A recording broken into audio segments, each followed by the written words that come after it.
Welcome back. In this video, we shift our focus from heating to cooling load calculations. You'll learn how older empirical methods evolve into more accurate approaches like the radiant time series and heat balance methods, the foundation of today's building simulation tools. Whether you are doing hand calcs or advanced modeling, understanding these methods helps you make smarter design choices. Here's what's coming in this video. We'll begin with a brief historical overview of cooling load estimation methods. Then we'll look at the heat balance approach and explore how RTS builds on it. Finally, we compare the different methods and discuss when to use each depending on the design stage and available resources. By the end of this lesson, you'll be able to explain the two main modern methods for cooling load estimation, understand where they differ, and make informed decisions about when to use each depending on your design context. Let's start with a question. Imagine you are designing a large office building with extensive glass facades. Solar radiation will vary dramatically with time and orientation. Will a simple method like a UA or CLTV capture the nuance? Or will you need something more refined, like RTS or a full simulation? Let's see how different methods handle this. Cooling load estimation has evolved over time. Earlier methods like the cooling load temperature difference, CLTV, solar cooling load, SCL, and cooling load factor, CLF, rely on tabulated values developed through empirical studies. These methods were fast and widely used in manual calculations. However, their accuracy was limited, and they didn't fully capture the dynamic behavior of buildings.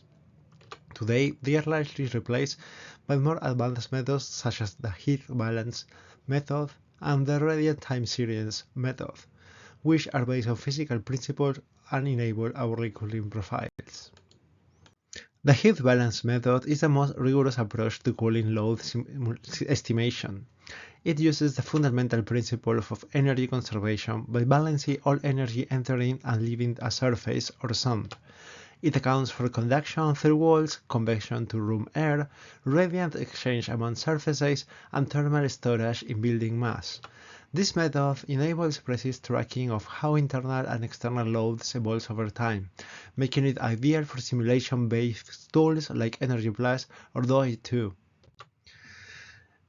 Introduction to the radiant time series methods. To make detailed calculations more accessible, Astra developed the time radiant series method as a simplified version of the heat balance.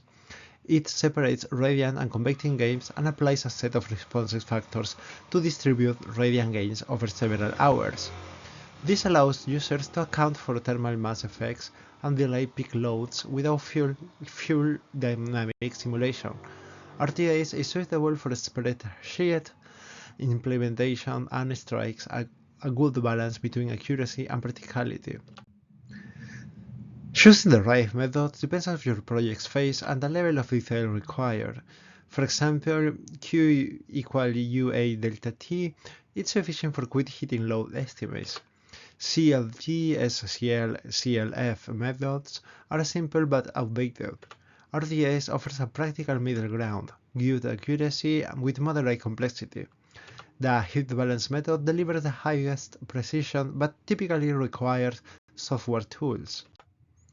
The choice of load estimation method should evolve with your project phase.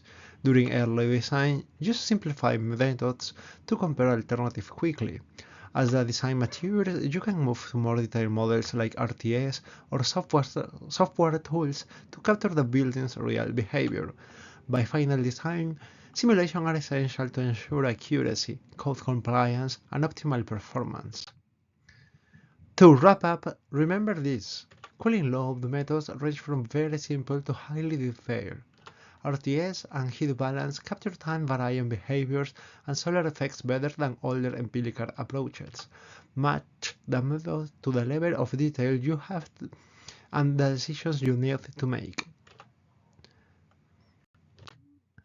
You know the key concepts behind modern cooling load methods. Up next, we'll dive deeper into how RTS is applied and how full simulations handle internal gains and building schedules. Stick around, the tools you'll need to be a confident HVAC designer are right around the corner. Thank you.